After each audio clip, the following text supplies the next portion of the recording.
Good morning అండి. ఇప్పుడు చాలామందికి సందుల గురించి చాలా వరకు ఇప్పటివరకు కూడా ఇంకా చాలా సందేహాలు ఉంటాయి. అవన్నీ కూడా సందేహాలు నేను ఏ విధంగా లేకుండా నేర్పిస్తాను. కొద్దిగా అబ్జర్వ్ చేయండి. ఇదివరకు తెలిసి ఉంటే పర్వాలేదు. తెలియని వాళ్ళు దీన్ని ఒకసారి చూస్తే మీకేమన్నా చిన్న చిన్న డౌట్ ఉంటే కూడా తీరిపోతాయని నా ఉద్దేశం. అసలు ఫస్టు సంధి అనగానేమో తెలియాలి. తెలియకుండా పదాన్ని విడదీయలేమా అంటే విడదీయచ్చు. కానీ సూత్రం తెలియడం ప్రతి ఒక్క గ్రామర్ పార్ట్కి చాలా అవసరం. వ్యాకరణ అంశాలు సూత్రాలు తెలిసి ఉండాలి. ఈ సూత్రాలు కూడా రెండు రకాలుగా చెప్పచ్చు. ఫస్ట్ వన్ చూద్దాం. పూర్వపరస్వరమునకు పూర్వస్వరం ఏకాదేశం బగు, దీనినే సంధి అంటారు. అసలు ఈ స్వరాలేంటి, పూర్వస్వరం ఏంటి, పరస్వరం ఏంటి, ఇక్కడ చాలామందికి డౌట్ వస్తుంది. దాన్ని ఇక్కడ ఈ పదాన్ని మీకు ఎక్స్ప్లెయిన్ చేసినప్పుడు ఆ స్వరాలు ఎక్కడి నుంచి వచ్చాయి, వేటిని స్వరాలని పిలుస్తారో మీరు తర్వాత గమనించగలరు. సెకండ్ వన్ అయితే ఒక సమగ్రవంతమైన పదం. సమగ్రవంతమైన అంటే ఒక హార్డ్ వర్డ్. ఇలాంటి సమగ్రవంతమైన పదాన్ని రెండు అర్థవంతమైన పదాలుగా విడదీయడాన్ని సంధి అంటారు. అర్థవంతమైన పదాలు అంటే అలా పూర్వపదం పరపదం రెండు కూడా మీనింగ్ ఉండాలి. ఇలా ఉండే వాటిని ఏమంటారంటే అర్థవంతమైన పదాలు అంటారు. సరే, ఇప్పుడు ఈ రెండిటికి సరిపోయే ఎక్స్ప్లెనేషన్ అంతా కూడా ఈ పదాన్ని విడదీయడం వల్ల మీ డౌట్లన్నీ కూడా క్లారిఫై అవుతాయని నా ఉద్దేశం. ఈ పదము మాతృణం. మాతృణం అనేది ఒక సమగ్రవంతమైన పదం. ఇప్పుడు ఈ మాతృణం అనే ఒక హార్డ్ వర్డ్ను to dividing into meaning words రెండు పదాలుగా అర్థవంతంగా విడగొట్టాలి. ఇక్కడ వరకు అయితే అందరికీ తెలుసు. కాకపోతే చాలామందికి ఇక్కడ మిస్టేక్ ఎక్కడవుతుందంటే అర్థవంతంగా విడదీయడంలోనే మిస్టేక్ వస్తుంది. అర్థవంతంగా అంటే రెండు ఈక్వల్ మీనింగ్గా విడగొట్టాలి.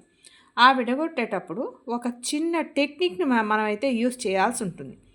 ఏంటిది అంటే ఇచ్చిన పదంలో 4 అక్షరాలున్నా 5 ఉన్నా 8 ఉన్నా మీరు చేయాల్సింది ఏమంటే ఇచ్చిన పదాన్ని 1కి 2 సార్లు చెప్పాలి. ఆ పదాన్ని మాతృణం మాతృణం అని పదాన్ని చెప్పేటప్పుడు పదం మధ్యలో నెంబర్ 1 చేయాల్సింది మనం ఏంటంటే అచ్చు శబ్దాన్ని గుర్తించుట.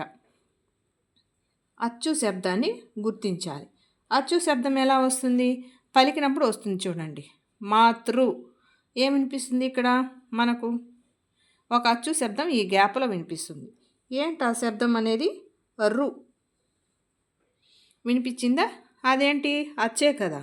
కాబట్టి ఈ విధంగా ఏ పదాన్ని ఇచ్చినా కూడా మీరు చేయవలసిన పని పదాన్ని 1కి 2 సార్లు పలికినప్పుడు మీకు అక్కడ ఏదో ఒకటి అచ్చు శబ్దం అనేది వినిపిస్తుంది. తర్వాత మనం చేయాల్సింది ఏమంటే పదాన్ని అర్థవంతంగా విడగొట్టుకోవాలి. చెప్పాం కదా, ఇక్కడ రెండు అర్థవంతమైన పదాలుగా విడదీయాలి. దాన్ని నేను షార్ట్ ఫామ్లో రాసిన పదాన్ని అర్థవంతంగా విడదీయాలి. ఎలా విడదీయగలుగుతాం? ఇదివరకే మనం ఒక హింట్ పెట్టుకున్నాం కాబట్టి అక్కడికి విడదీయచ్చు. ఏ అచ్చు శబ్దం ఇచ్చింది కాబట్టి దాన్ని బట్టి మనము ఈజీగా విడగొట్టవచ్చు. చూడండి, మాతృ ప్లస్ ఇక్కడ ఉన్నది యాజ్ ఇట్ ఈజ్గా ఒక్కోసారి పరపదం మనకు ఉపయోగపడుతుంది. కాబట్టి మాతృ ప్లస్ రుణం.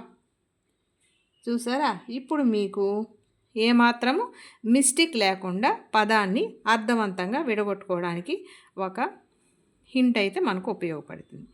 ఈ విధంగా పదాన్ని విడగొట్టుకోవడం రాని వాళ్ళు ఏం చేస్తారంటే పదాన్ని 1కి 2 సార్లు చెప్పుకున్నప్పుడు మీకు ఎక్కడో ఒక చోట అచ్చు శబ్దం వినిపిస్తే అక్కడ హింట్గా పెట్టుకొని పదాన్ని అర్థవంతంగా విడగొట్టుకోవచ్చు.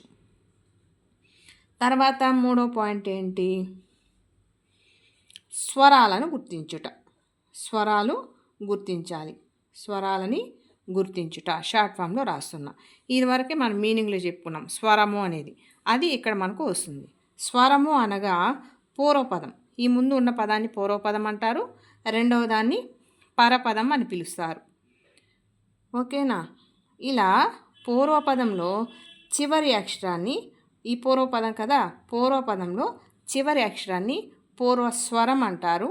ఇది పరపదం కదా, పరపదంలో మొదటి అక్షరాన్ని పరస్వరం అంటారు. ఇప్పుడు సరిపోయిందా? పూర్వ పరస్వరాలకు పూర్వస్వరం ఏకాదేశం అని ఓడు ఇక్కడ మనకి ఇప్పుడు అర్థవంతంగా తెలిసిపోయింది. తర్వాత 4వ పాయింట్ కిందికి ఏమొస్తుంది?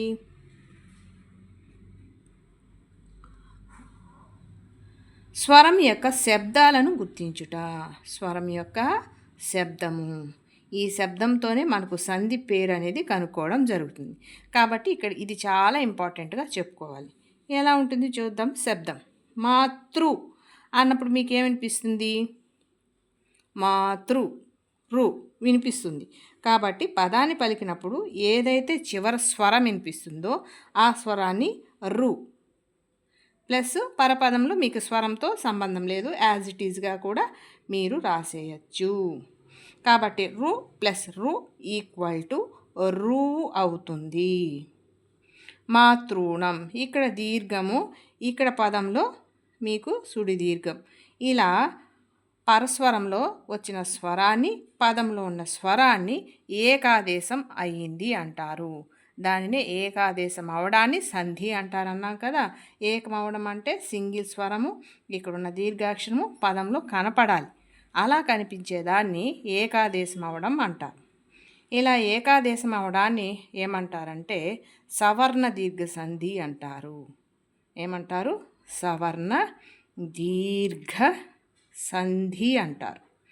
ఈ విధంగా సంధి యొక్క పేరును గుర్తించడానికి మనకు ఈ 4 పాయింట్లు తెలిసి ఉండాలి. ఖచ్చితంగా తెలుసుంటే మీకు సంధి ఏమాత్రం మిస్టేక్ అవ్వదు. అచ్చును గుర్తించుట, తర్వాత పదాలను అర్థవంతంగా విడదీయుట, తర్వాత స్వరాలను గుర్తించుట, పూర్వస్వరము పరస్వరము, తర్వాత స్వర శబ్దాన్ని గుర్తించుట, ఆ శబ్దాన్ని పలికినప్పుడు పదాన్ని పలికినప్పుడు చివర వచ్చే సౌండ్ని ఏమంటారంటే స్వర శబ్దం అంటారు. ఆ శబ్దాల కలయిక వల్ల వచ్చిన దీర్ఘపదమా ఏ పదము చూసుకున్న తర్వాత ఏకాదేశం అయితేనే సవర్ణ దీర్ఘ సంధి అవుతుంది.